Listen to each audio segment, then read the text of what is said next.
Raja of Ettayapuram.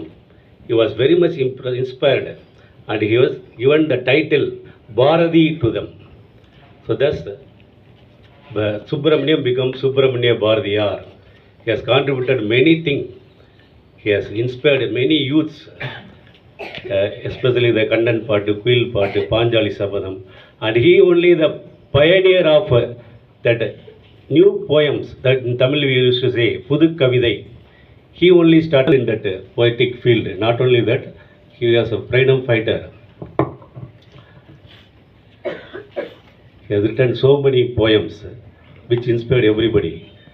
He has, for abolishing the casteism, he has written a poem. வெள்ளை நிறத்தொரு பூனை எங்கள் வீட்டில் வளருது கண்டீர். வெள்ளை நிறத்தொரு பூனை எங்கள் வீட்டில் வளருது கண்டீர். பிள்ளைகள் ஈன்றது பூனை, அவை ஒவ்வொன்றும் வெவ்வேறு நிறமாகும். சாம்பல் நிறத்தொரு குட்டி கருசாந்து நிறத்தொரு குட்டி. சாம்பல் நிறத்தொரு குட்டி கருசாந்து நிறத்தொரு குட்டி. பாம்பு நிறத்தொரு குட்டி, வெள்ளை பாலி நிறம் ஒரு குட்டி. அதில் என்ன சொல்ல வர்றாருன்னா, ஒரு பூனை பல வண்ணமான குட்டிகளை பெற்றாலுமே அது எல்லாமே ஒன்று தான். என் வண்ணங்கள் பல ஆயினும் தரத்தில் ஒன்று அன்றோ. அதெல்லாம் ஒரே தரம் இருக்கிற மாதிரி இந்திய மக்கள் எல்லாருமே ஒருத்தர் தான், அதில் ஜாதியும் பார்க்கக்கூடாது அப்படின்னு சொல்லியிருக்காரு அந்த பாட்டில். அது மட்டும் இல்லாமல் அவர் நிறைய பாடல்களை இன்ஸ்பயர் பண்ணியிருக்கார். பெண்கள் விடுதலை பற்றி சில பாடல் பாடியிருக்கார். கும்மியடி தமிழ்நாடு முழுவதும் குலுங்கிட கைகொட்டி கும்மியடி, நம்மை பிடித்த பிசாசுகள் போயின நன்மை கண்டோம் என்று கும்மியடி. ஏட்டையும் பெண்கள் தொடுவது தீமை என்று எண்ணி இருந்தவர் மாய்ந்து விட்டார். வீட்டுக்குள்ளே பெண்ணை பூட்டி வைப்போம் என்று விந்தை மனிதர் தலை கவிழ்ந்தார். இந்த மாதிரி பாடியிருக்கார்.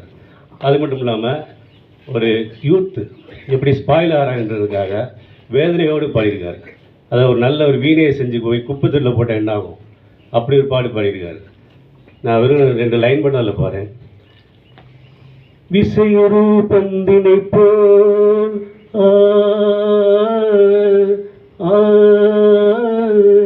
விசையொரு பந்தினை போல் உள்ளம் வேண்டியபடி செல்லும். உடல் கேட்டேன் நசையரு மதி கேட்டேன், இதை அருள்வதில் உனக்கெதும் தடையுள்ளதோ. ஒரு பாட்டு இருக்கு. அதாவது ஒரு நல்ல வீணையை செஞ்சு அதை குப்பைத்தொட்டில் போகிற மாதிரி நல்ல மாணவர்கள் தேவையில்லாமல் சில ட்ரக் அடிக்ட்னால மற்ற விஷயங்களால அவங்க பாலாக போகிறாங்கன்றத வேதையோடு பாடியிருக்காரு. அது விருந்து பேர் நீங்கள் நினச்சிங்களா? நான் சாதாரண மனுஷனை போல வாழ்ந்து சாதாரண மனுஷனை போல எந்த தேடி சோர்ந்த தின்று பல சின்னஞ்சிறு கதைகள் பேசி மனம் மாறி துன்பம் மிக விழன்று பிற வாழ பல செயல்கள் செய்து நரை கூடி கிளப்புற மேதி கொடுங்கோற்று கிரையிலப்பின் மாயும் பல வேடிக்கை மனிதரைப் போல் நான் வீழ்வேன் என்று நினைத்தாயோ இந்த அருமையான பாடலை பாடியிருக்கிறார்.